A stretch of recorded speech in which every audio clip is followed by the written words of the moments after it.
আপনি আপনি কে? নাচিমা আপা আপনার ঠিকানা দিয়ে পাঠিয়েছে আমাকে। আপনার নাকি কাজের বুয়া লাগবে মা। ও আচ্ছা, আপনাকে পাঠিয়েছে। হ্যাঁ হ্যাঁ, আমার একটা কাজের লোক দরকার। আসলে আন্টি, আপনি কি বাসার সমস্ত কাজকর্ম করতে পারবেন? আপনার তো দেখা যাচ্ছে বয়স হয়ে গেছে। হ্যাঁ মা, আমি সব কাজ করতে পারবো। ঠিক আছে, আপনি যদি কাজ করতে পারেন তাহলে তো আমার আর কোনো সমস্যা নেই। আচ্ছা শোনেন, আপনাকে আমি থাকা খাওয়া দিব আর মাসে 5,000 বেতন দিব। ঠিক আছে মা, আসলে আমার কাজ একটা খুবই দরকার, আর এতে আমার হবে মা।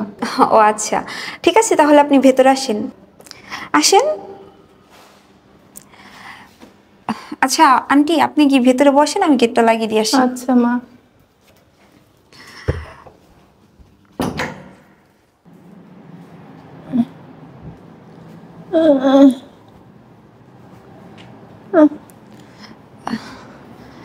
আরে আন্টি, কি ব্যাপার?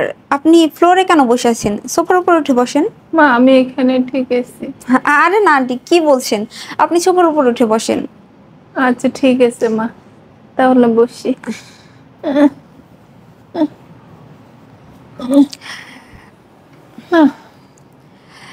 আন্টি শোনেন, আমাদের বাসায় তো তেমন মানুষজন নাই, আমি আর আমার হাজবেন্ড, আমরা মাত্র 2জন মানুষ।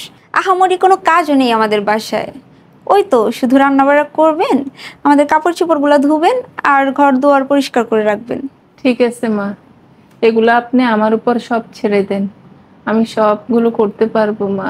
আচ্ছা আন্টি, আপনি যদি কিছু মনে না করেন, আমি আপনাকে একটা কথা বলি। বলেন মা। আপনার ফ্যামিলিতে কে কে আছে? হ্যাঁ মা, আমার এই পৃথিবীতে কেউ নাই।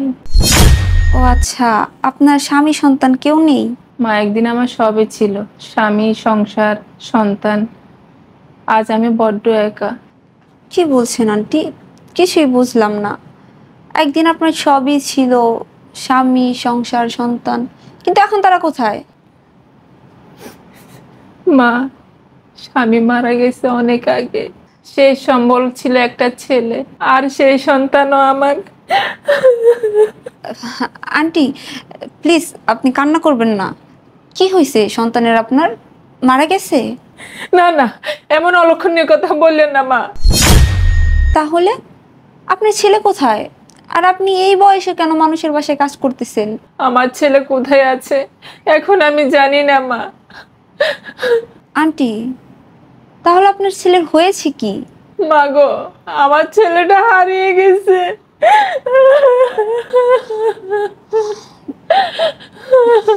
আমার স্বামী যখন মারা গেল, অভাব অনটনে গ্রাম থেকে শহরে আসলাম ছেলেটাকে বুকে নিয়ে, আর এই শহর আমার ছেলেটাকে কেড়ে নিল, আমার ছেলেটা হারাই গেল। আন্টি প্লিজ, আপনি কান্না করবেন না। আসলে আমি জানতাম না যে আপনার সাথে এত কিছু হয়েছে। আমি যদি জানতাম তাহলে আপনাকে এরকম ভাবে প্রশ্ন করতাম না। সেই থেকে ছেলেটাকে হারাইয়া এই শহরের অলিতে গলিতে ছেলেটাকে খুঁজতেছি, আর মানুষের বাসায় কাজ কইরা নিজের পেট চালাই মা। আন্টি, আমি আল্লাহর কাছে দোয়া করি, আল্লাহ যেন আপনার 7 রাজার ধন, আপনার বুকের মানিককে খুব তাড়াতাড়ি আপনার বুকে ফিরিয়ে দেয়। আর আন্টি শোনেন, আপনি আপনার ছেলেকে যেই পর্যন্ত খুঁজে না পান, ওই পর্যন্ত আপনি আমার বাসায় থাকবেন। আপনি আমার বাসার কাজ করবেন, আর যখন সময় পাবেন, আপনি যখন অবসর থাকবেন, তখন আপনি আপনার ছেলেকে খুঁজবেন। ঠিক আছে মা, স্বামীকে হারাইয়া ছেলেকে হারাইয়া এখন চোখের পানি হলো আমার সেই সম্বল মা। আচ্ছা আন্টি, আপনি তো আপনার ছেলেকে ছোটবেলায় হারিয়ে ফেলেছেন, তাহলে তো এখন আপনার ছেলে নিশ্চিত অনেক বড় হয়ে গেছে। হ্যাঁ মা, এতদিন আমার ছেলে নিশ্চয় বড় হয়ে গেছে আর বিয়ে শাদিও করে ফেলছে মা।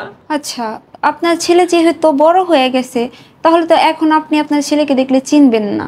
আচ্ছা, আপনার কাছে কি আপনার ছেলের ছোটবেলার কোনো ছবি আছে? মা আমার কাছে কিছুই নেই, তবে হ্যাঁ, আমার ছেলের ব্যাগের ভিতরে আমার স্বামীর আমার ছেলের একটা ছবি আছে।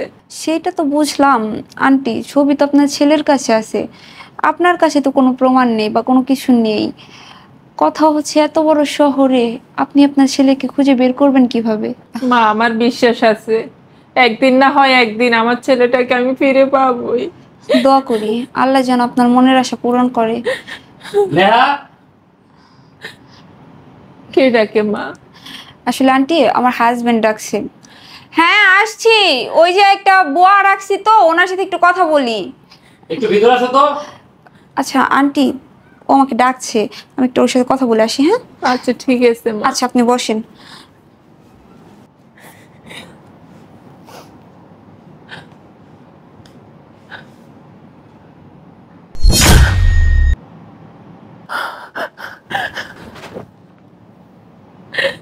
এই তো, এটা আমার ছেলে, এটা আমার স্বামী, এটা তো আমার ছেলের ছবি, এটা তো আমার বুকের মানিক, আমার 7 রাজার ধন।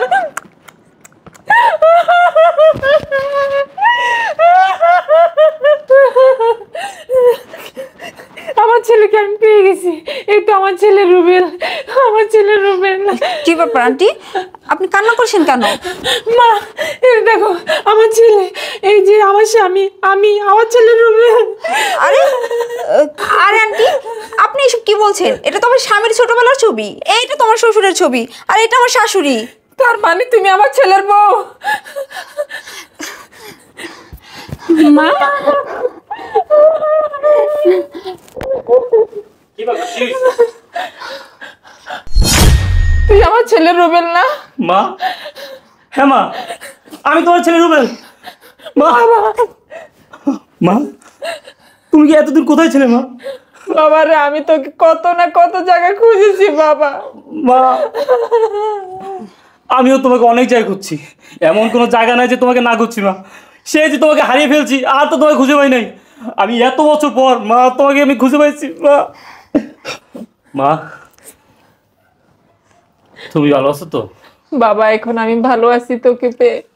মা, তুমি জানো তোমাকে হারিয়ে ফেলার পর আমি রাস্তায় রাস্তায় ঘুরছি, মানুষের লাঠি উষ্টা খেয়ে বড় হয়েছি। তুমি জানো না মা, আমি কত কষ্ট করছি। এই দুনিয়াতে বাবা মা ছাড়া একটা সন্তান কখনো ভালোভাবে বাঁচতে পারে না মা। যাদের বাবা মা নাই তারা ভালো করে জানে বাবা মা কি। আর আমি আমি তোমাকে হারিয়ে ফেলছি মা। আমি এতদিন আমার বাবা মাকে ছেড়ে একা একা বড় হয়েছি মা, অনেক কষ্ট করে বড় হয়েছি মা। বাবা রে, তোকে আমি রেল স্টেশনের ওইখানে বসাইয়া আমি তোর জন্য রুটি আনতে গেছি, আর তুই কই গেছিলি বাবা? রুটি নিয়ে ফিরে এসে তোকে আমি কত না খুঁজছি, তোকে আমি আর পাইলাম না বাবা। আসলে মা, ওই দিন তোমার আসতে দেরি হয়েছে দেখে আমি কান্নাকাটি করছিলাম, অনেক কান্নাকাটি করছিলাম। আমার মা কোথায়, আমার মা কোথায়? একটা লোক বললো যে তোমার মা ট্রেন উঠে গেছে। আমি আর এদিক ওদিক না তাকে ডাইরেক্ট ট্রেন উঠে গেছি, কিন্তু ট্রেন উঠে তোমাকে অনেক খুঁজছি মা, আমি কোথাও পাইনি। ট্রেন ছেড়ে দিছে মা। তারপর থেকে আমি তোমার হারাই ফেলছি মা, আমি তোমাকে আর খুঁজে পেলাম না। বাবা রে, তোকে ফিরে না পাওয়ার যন্ত্রণায় আমি কাঁদতে কাঁদতে আমার চোখের পানি শুকিয়ে গেছে বাবা। মা, এখন থেকে আর আপনাকে কাঁদতে হবে না। আপনি তো আপনার ছেলেকে ফিরে পেয়েছেন, রুবেলও তার মাকে ফিরে পেয়েছে। এখন তো আমাদের সুখের দিন, তাই না? ওঠেন। তবে আর যাই বলো, এই ছবিটার জন্যই কিন্তু আজকে তোমরা মা ছেলে আবার এক হতে পারলা। হ্যাঁ মা, তুমি ঠিক কথা বলেছ। মা, তুমি জানো এই ছবিটা আমি কত কষ্ট করে যত্ন করে রেখে দিয়েছি। আমি মনে মনে ভাবছিলাম যে আমি আমার মাকে একদিন না একদিন খুঁজে পাবোই। আমারও বিশ্বাস ছিল আমি তোকে একদিন না একদিন পাবোই। আচ্ছা ঠিক আছে, তাহলে মা চলেন, আপনি ভেতরে চলেন। এই তুমি আসো।